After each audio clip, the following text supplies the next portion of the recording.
오늘은 이사야서 28장 14절로 22절에 있는 말씀으로 재앙이라는 제목으로 함께 말씀을 상고해 보고자 합니다. 이사야 선지자는 넘치는 재앙이 유행하게 될 것을 말하면서 온 세상을 멸하기로 작정하신 것을 만군의 주 여호와께로부터 들었다고 했습니다. 이사야 선지자는 BC 700년 전후에 활동했던 선지자였는데 그는 당시의 이스라엘 백성에게 뿐만 아니라 애굽과 바벨론을 비롯해서 주변의 많은 나라들에게 임하게 될 재앙들을 경고했었습니다. 재앙이라는 말은 뜻하지 않게 생긴 불행한 일이나 사고 또는 천재지변으로 인해서 겪게 되는 불행한 일을 말합니다. 재앙에는 욥에게 임했던 것처럼 한 개인과 가정에만 국한되는 재앙이 있는가 하면 많은 사람이 동시에 겪게 되는 재앙도 있습니다. 어느 한 지역이나 한 나라에만 임하는 재앙이 있는가 하면 온 세상이 임하는 재앙도 있습니다. 성경에는 재앙에 대해서 지진이나 홍수 또는 전쟁이나 기근이나 전염병 같은 것은 물론하고 많은 종류의 재앙이 있음을 말씀하고 있습니다. 이 같은 재앙을 만나게 되면 수많은 사람이 동시에 목숨을 잃기도 하고 고통을 당하게 됩니다. 뿐만 아니라 재앙으로 나라가 멸망을 하기도 하고 세계의 패권이 좌우되기도 합니다. 재앙으로 기존 세대가 무너지고 다른 문명으로 바뀌어지기도 합니다. 강성했던 애굽이나 바벨론도 재앙으로 멸망했습니다. 헬라와 로마 제국도 재앙에 의해서 무너졌습니다. 노아 때는 홍수로 전 인류가 멸망했는데 우리가 살고 있는 이 세상은 불에 의한 멸망이 예고되어 있습니다. 이처럼 큰 재앙 앞에는 개인의 힘이나 나라와 민족의 힘이 견디지 못합니다. 세계의 패권을 쥐고 있는 힘도 버티지 못하고 순식간에 무너져 내리기도 합니다. 그러므로 이러한 재앙은 인간의 그 어떤 힘으로도 막아설 수 없습니다.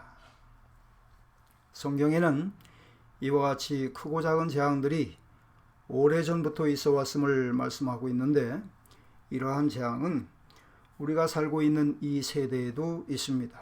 또 앞으로 오는 세상에도 재앙은 계속 있게 될 것입니다. 그러면 이 같은 재앙의 출처는 어디이며 왜 오는 것일까요? 첫째, 재앙은 하나님께로부터 옵니다. 지금 전 세계에 유행하고 있는 코로나19는 중국의 우한에서 시작되었다고 알려져 있습니다.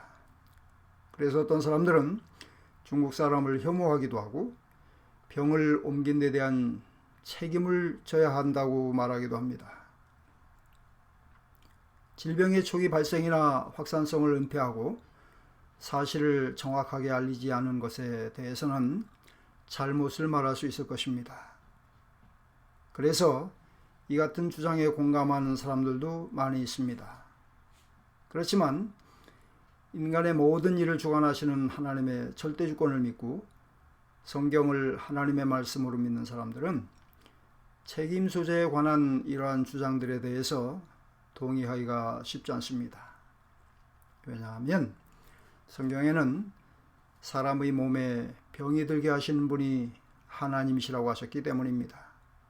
신명기 28장 21절로 22절에 여호와께서 내 몸에 병이 들게 하사 네가 들어가서 얻을 땅에서 필경 너를 몰아실 것이며 여호와께서 폐병과 열병과 상한과 학질과 한재와 풍재와 썩는 재앙으로 너를 치시리니 이 재앙들이 너를 따라서 너를 진멸케 할 것이라고 하셨습니다.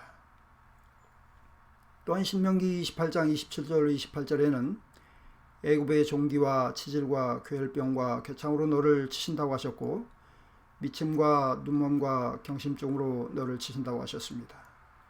괴혈병은 옴이나 피부병을 말하고 괴창은 가려운 병을 말합니다. 경심증은 혼란이나 혼동, 창란 같은 의미로 정신이 온전치 못함을 말합니다. 성경에는 이처럼 하나님께서 온갖 병을 사람에게 재앙으로 내리실 수 있음을 말씀하고 있습니다. 전염병이나 기근 혹은 전쟁이나 지진 등 그 어떤 재앙도 그것을 작정하시고 주장하신 분이 하나님이시라고 하셨습니다. 그 재앙을 어떤 사람이나 어떤 국가에 가져다 주는 분도 하나님이시라고 하셨습니다. 성경에는 여호와의 시키심이 아니고야 재앙이 어찌 성읍에 임하겠느냐라고 하셨습니다. 선지자 이사야는 본문 22절에서 온 땅을 멸망시키기로 작정하신 것을 만군의 주 여호와께로서 들었느니라고 했습니다. 여호와께서 땅을 공허하게 하시며 황무하게 하시며 뒤집어 엎으시고 그 거민을 흩으시리니 땅이 슬퍼하고 쇠잔하며 세계가 쇠약하고 쇠잔하며 세상 백성 중에 높은 자가 쇠약하며 마음이 즐겁던 자가 다 탄식하고 속고치는 기쁨이 그치고 즐거워하는 자의 소리가 마치고 수금 타는 기쁨이 그쳤고 땅의 기쁨이 소멸되었으며 성읍이 황무하고 성문이 회파되었느니라. 세계 민족 중에 이러한 일이 있으리니 감람나무를 흔듦 같고 포도를 거둔 후에 그 남은 것을 주움 같을 것이니라고 하셨습니다. 또 이사야 13장 13절에는 나 만군의 여호와가 분하여 극렬히 노하는 날에 하늘을 진동시키며 땅을 흔들어 그 자리에서 떠나게 하리니 라고 하셨습니다. 이와 같은 말씀은 그대로 이루어져서 후대의 선지자 스가랴는 당시의 백성들에게 땅이 갈라지고 산이 옮겨가게 될 일을 말하면서 우시야 때의 지진을 피하여 도망하던 것 같이 하리라고 경고를 하고 있습니다. 우시야는 이사야 선지자 때에 유다의 왕이었는데 당시 이사야 선지자가 예언했던 말씀이 우시야 때에 그대로 응했던 것을 스가랴 선지자는 말하고 있는 것입니다. 모세 때에는 하나님께서 애굽의 바로에게 내리신 10가지 재앙이 있었는데 물이 피로 변하기도 했고 독한 종기를 포함해서 우박이나 이, 파리, 메뚜기, 개구리와 같은 것을 재앙으로 사용하셨습니다. 천사를 보내서 사람이나 짐승의 모든 첫것을 죽이게도 하셨습니다. 노아 때에는 하나님께서 40주야를 비가 내리게 하셔서 온 세상을 물로 덮고 방주 밖에 있는 모든 생물을 죽이신 일이 있습니다. 하나님께서 소돔과 고모라를 멸하실 때에는 하늘에서 유황과 불을 비같이 내려 온 들과 성에 거하는 모든 백성과 땅에 난 것을 다 엎어 멸하셨다고 했습니다. 이와 같이 성경은 이 땅에 임하는 모든 종류의 재앙이 시대를 불문하고 하나님께로부터 오는 것임을 말씀하고 있습니다.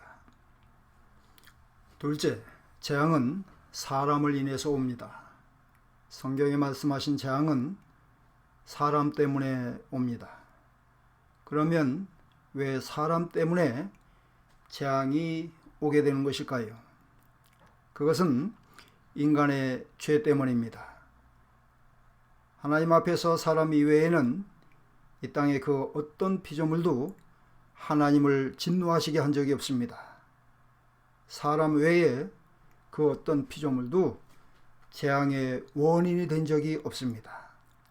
욥과 같이 죄가 없어도 그 믿음을 드러내시고 단련하실 목적으로 재앙을 만나게 하시는 경우도 간혹 있지만 대개는 인간의 죄로 인해서 재앙을 만나게 됩니다. 재앙은 애굽의 바로와 같이 인간의 교만으로 인해서 오는 경우도 있습니다. 백성들이 지도자를 잘못 선택해서 재앙을 불러오는 경우도 있습니다. 오늘 말씀에서 이사야 선지자가 유다 백성에게 넘치는 재앙이 유행하게 될 것이라고 한 것도 그 백성과 그들을 다스리는 자들의 죄 때문이었습니다. 당시 유다 사람들은 포도주로 인하여 옆걸음치며 독주로 인하여 비틀거리며 제사장과 선지자도 독주로 인하여 옆걸음치며 포도주에 빠지며 독주로 인하여 비틀거리며 그 이상을 그릇 풀며 재판할 때 실수하나니 모든 상에는 또한 더러운 것이 가득하고 깨끗한 곳이 없도다라고 하셨습니다. 그러면서 그들은 선지자 이사야의 입으로 전해진 말씀을 비웃으며 경계에 경계를 더하며 경계에 경계를 더하며 교훈에 교훈을 더하며 교훈에 교훈을 더하며 여기서도 조금 저기서도 조금 하는구나 라고 했습니다. 포도주와 독주에 취하고 빠져서 옆걸음치고 비틀거린다는 말씀은 세상 것에 빠지고 세상 연락에 취해서 제 중심을 잃고 제 갈 길을 바로 가지 못한다는 말씀입니다. 이상을 그릇 푼다는 말씀은 하나님의 말씀을 잘못 해석하고 있다는 말씀입니다. 재판할 때 실수한다는 말씀은 재판을 잘못하고 있다는 말씀입니다. 상에 또한 더러운 것은 탐욕으로 온갖 더러운 것을 취한 그들에게서 깨끗한 것을 찾아볼 수 없다는 말씀입니다. 경계에 경계를 더하고 교훈에 교훈을 더한다고 그들이 거듭 말하는 것은 새로운 것이 없이 똑같은 경계와 교훈을 여기서도 저기서도 조금씩 가져다가 반복적으로 한다고 이사야 선지자가 전하는 말씀을 조롱하는 모습입니다.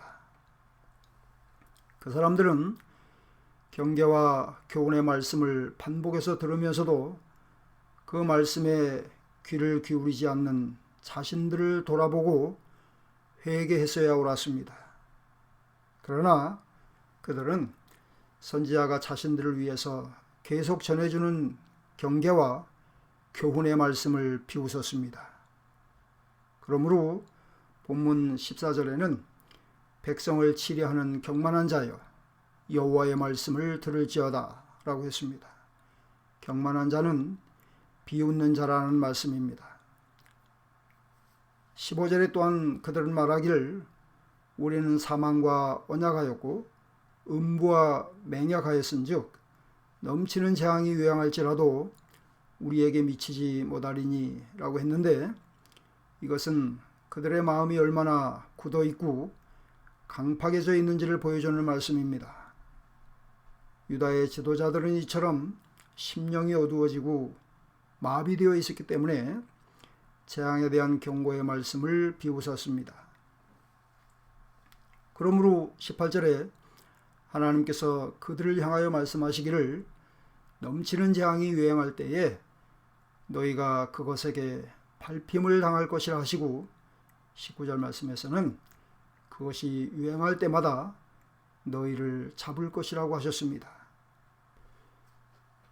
21절로 22절에는 그들이 아무리 하나님의 말씀을 비웃고 조롱할지라도 하나님께서는 전에 다윗을 대적하던 자들을 진멸하셨던 것처럼 진노하사 비상하게 자기 일을 행할 것이며 기이하게 자기 공을 이루실 것이기 때문에 너희는 경만한 자가 되지 말라고 하셨습니다. 어느 사람이나 어느 시대를 막론하고 이처럼 하나님의 말씀을 무시하고 비웃던 사람들은 재앙을 면치 못했습니다. 노아 때에도 사람들은 홍수의 경고를 듣지 않았다가 물로 멸망했습니다. 소돔 고모라 사람들도 말씀을 무시했다가 불에 다 살라졌습니다. 유다 백성도 바벨론에 관한 경고를 듣지 않고 거부했지만 전쟁과 연병으로 망했습니다. 예수께서도 너희 보는 이것들이 날이 이르면 돌 하나도 돌 위에 남지 않고 다 무너뜨리리라고 하시면서 유다 백성들에게 앞으로 닥칠 일을 경고하셨습니다. 그러나 그들은 듣지 않았고 예수님을 배척했는데 결국 로마에 의해서 완전히 멸망을 당했습니다. 이와 같은 경고의 말씀을 전한 선지자들은 부정적인 사고를 가진 사람들이어서가 아닙니다. 그 백성들에게 넘치는 재앙이 유행하기를 원해서도 아닙니다. 그 백성들이 회개하고 바로 서게 하기 위함이었습니다. 앞으로 있게 될 재앙을 대비하게 하기 위함이었습니다.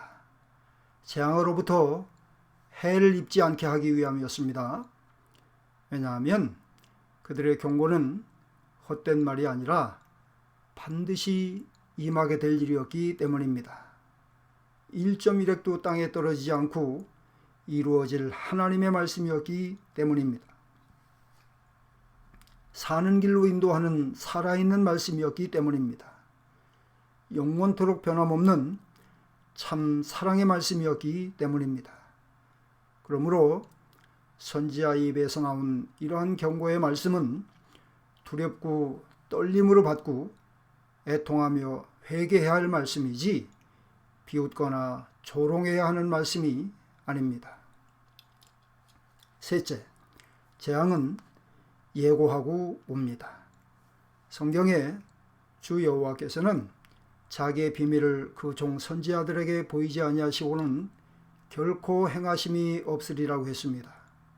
그러므로 하나님께서는 그 택하신 백성들에게나 믿지 않는 사람들에게 어떤 재앙을 내리고자 하실 때에는 반드시 예고를 하셨습니다. 사람들이 듣든지 아니 듣든지 상관없이 언제나 그 종들을 통해서 경고를 하신 후에 재앙을 내리셨는데 이것은 회개할 기회를 주시기 위함이었습니다. 하나님께서는 말씀으로 뿐만 아니라 보다 더 분명히 알게 하시기 위해서 시청각 방법을 통해서 경고를 하시기도 하셨습니다. 하나님께서는 노아에게 방주를 지으라 하시고 오래도록 그의 방주 짓는 모습을 당시의 백성들에게 보여주시면서 홍수가 있을 것을 경고하셨습니다. 예레미야 선지자에게는 멍에를 만들게 하시고 그것을 목에 얹고 왕에게 가서 하나님의 작정하신 일을 경고하게 했습니다. 애굽의 바로에게는 매번 재앙을 내리시기 전에 모세를 보내서 경고를 하게 하셨습니다. 하나님께서 재앙을 내리시고자 하실 때에 이와 같이 미리 경고해 주신 목적은 사람이 죽지 않고 살게 하시기 위함입니다. 요나서 3장 5절로 10절에는 선지자 요나의 경고를 들은 니느웨 성 사람들은 한 사람도 죽지 않았음을 말씀하고 있습니다. 요나는 사흘길의 성읍을 하룻길만 행하면서 마지못에 스쳐 지나가는 말로 외치기를 40일이 지나면 니느웨가 무너지리라고 했는데 이 말을 들은 니느웨 백성이 하나님을 믿고 금식을 선포하고 물온 배소하고 굵은 배를 입었다고 했습니다. 그 소문이 니느웨 왕에게까지 들리자 왕이 보좌에서 일어나 조복을 벗고 굵은 배를 입고 재에 앉았다고 했습니다. 왕이 그 대신으로 더불어 조서를 내려 니느웨에 선포하기를 사람이나 짐승이나 소떼나 양떼나 아무것도 먹지 말고 마시지도 말라고 했습니다. 사람이든지 짐승이든지 다 굵은 배를 입고 힘써 여호와께 부르짖고 각기 악한 길과 손으로 행한 강포에서 떠나라고 했습니다. 베옷은 죄인이 입는 옷입니다. 그들에게는 회개하라는 말씀도 없었습니다. 용서해 주시겠다는 말씀도 없었습니다. 40일이 지나면 무너지리라는 말씀만 있었습니다. 그럼에도 니느웨 사람들은 하나님께서 혹시 진노를 돌이키시고 멸망치 않게 하실지 누가 알겠느냐 하면서 이처럼 악한 길에서 떠났습니다. 그러므로 하나님께서는 그들이 악한 길에서 돌이켜 떠난 것을 보시고 뜻을 돌이키셔서 재앙을 내리시지 않으셨다고 했습니다. 이 세대를 살고 있는 우리에게도 많은 재앙이 예고되어 있습니다. 예수께서는 민족이 민족을, 나라가 나라를 대적하여 일어나겠고 처처에 기근과 지진이 있을 것을 말씀하셨는데 이것은 재난의 시작일 뿐이라고 하셨습니다. 그럼에도 사람들은 홍수 전에 노아가 방주에 들어가던 날까지 사람들이 먹고 마시고 장가 들고 시집가고 있으면서 홍수가 나서 저희를 다 멸하기까지 깨닫지 못하고 있었던 것처럼 될 것이라고 하셨습니다. 사도 베드로는 이제 하늘과 땅은 그 동일한 말씀으로 불사르기 위하여 간수하신 바 되어 경건치 아니한 사람들의 심판과 멸망의 날까지 보존하여 두신 것이니라고 했습니다. 사도 요한은 피 섞인 우박과 불이 나서 땅의 3분의 1이 살라질 것을 예고했습니다. 불붙는 큰 산 같은 것이 바다에 떨어지고 횃불같이 타는 큰 별이 하늘에서 떨어지고 해와 달과 별들의 3분의 1이 침을 받아 3분의 1이 빛을 잃게 될 일을 예고했습니다. 생명을 가진 피조물의 3분의 1이 죽고 많은 사람이 죽게 될 것이라고 했습니다. 그러나 본문 16절 말씀에 주 여호와께서 가라사대 보라 내가 한 돌을 시온에 두어 기초를 삼았노니 곧 시험한 돌이요 귀하고 견고한 기초돌이라. 그것을 믿는 자들은 급절하게 되지 아니하리로다 라고 하셨습니다. 기초돌은 예수님을 가리킵니다. 시험한 돌은 그리스도께서 당하신 고난을 의미합니다. 급절은 대단히 불행한 일을 말합니다. 그러므로 이 말씀은 땅에 넘치는 재앙이 유행하게 될지라도 그리스도 예수를 구주로 믿는 사람은 불행한 일을 당하지 않게 된다는 말씀입니다. 예수를 믿는 사람은 넘치는 재앙에서도 생명을 보존하게 된다는 말씀입니다.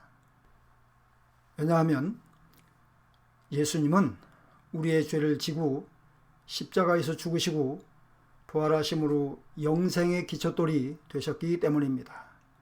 구원의 기초돌이 되셨기 때문입니다. 승리의 기초돌이 되셨기 때문입니다.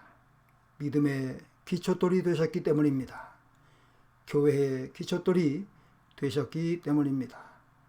그러므로 예수를 믿는 사람들은 넘치는 재앙이 유행하는 가운데서도 급절하게 되지 않을 것이라고 하셨습니다. 귀하고 견고한 기초돌이신 예수를 구주로 믿는 사랑하는 성도 여러분, 이 땅에서 무슨 일을 만나게 되든지 모든 것이 하나님께로부터 오는 것임을 기억할 수 있기를 원합니다. 죄를 멀리하고 경고의 말씀에 귀를 기울일 수 있기를 원합니다. 넘치는 재앙이 유행할지라도 믿음에서 흔들리지 않게 되기를 원합니다. 기도합시다. 하나님 아버지, 은혜를 감사합니다. 온 세상에 재앙이 유행하는 가운데서도 저희를 지켜주심을 감사합니다. 저희에게 은혜를 더하셔서 경고의 말씀을 비웃는 자가 되지 않게 해 주옵소서. 니느웨 성 사람들의 모습을 본받는 저희들이 되게 해 주옵소서. 귀하신 기초돌을 굳게 믿어 유행하는 재앙에서도 불행을 겪지 않는 저희들이 되게 해 주옵소서. 한 주간도 주의 자녀들을 영육간에 보살펴 주시기 원합니다. 시험한 돌이신 주께서 저희의 필요를 채워주셔서 땅의 곳으로 흔들리지 않게 해 주옵소서. 예수님의 이름으로 기도하옵나이다. 아멘.